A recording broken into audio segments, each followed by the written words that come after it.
বড় নির্দেশিকা, ধাক্কা মেরে পালিয়ে যাবার দিন শেষ।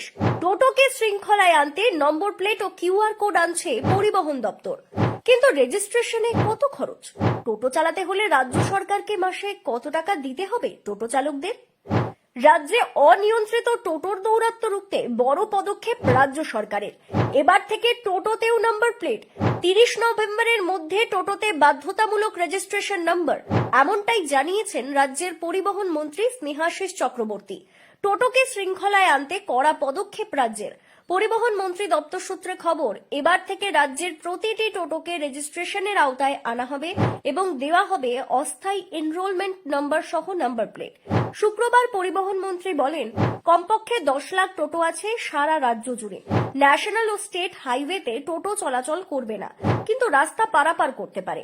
রাজ্যে মোট কত টোটো চলছে তার সঠিক পরিসংখ্যান প্রশাসনের কাছে নেই, কিন্তু টোটো নিয়ে নাগরিকদের অভিযোগ, যানজট এবং অটো বাস চালকদের অসন্তোষ বহুদিন ধরেই রয়েছে প্রশাসনের নজরে।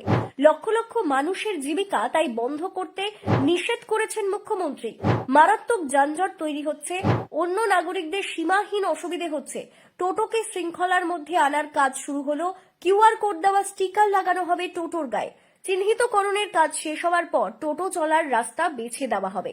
তিনি আরো জানিয়েছেন, পুলিশ, পরিবহন দপ্তর এবং ইউনিয়ন মিলে 13ই অক্টোবর থেকে 13ই নভেম্বরের ডেডলাইনের মধ্যে চিহ্নিতকরণ প্রক্রিয়া শেষ হবে। প্রক্রিয়াটি অনলাইনের পাশাপাশি কিছু সরকারি সহায়তা কেন্দ্র থেকেও করা যাবে। রেজিস্ট্রেশন কমপ্লিট হওয়ার পর আর কোনো টোটোকে রাজ্যের কোথাও রাস্তায় নামার অনুমতি দেওয়া হবে না। 30শে নভেম্বরের মধ্যে নাম রেজিস্ট্রেশন করানো বাধ্যতামূলক।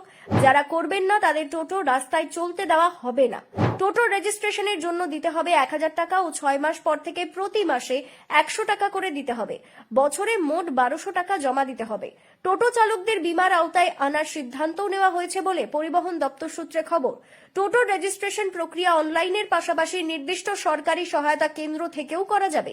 পুলিশ, পরিবহন দপ্তর এবং টোটো ইউনিয়নগুলি যৌথভাবে মাঠে নামবে চিহ্নিতকরণের জন্য। কাজ সম্পূর্ণ হবার পর কোনো অবৈধ বা অচিহ্নিত টোটো রাস্তায় নামতে পারবে না। পরিবহন দপ্তর সূত্রের খবর, সব টোটোর নাম্বার পাওয়ার পর ভবিষ্যতে রাস্তায় জোর বিজোর নাম্বার ভিত্তিক টোটো চলাচলের বিধি আনার চিন্তা ভাবনাও চলছে। 2026 সালের জানুয়ারিতে এই নীতি কার্যকর করার সম্ভাবনা রয়েছে। এই উদ্যোগের ফলে একদিকে যেমন শহর ও মফস্বলে টোটো চলাচলের শৃঙ্খলা আসবে, তেমনি পরিবহন খাতে রাজ্যের রাজস্বও বাড়বে।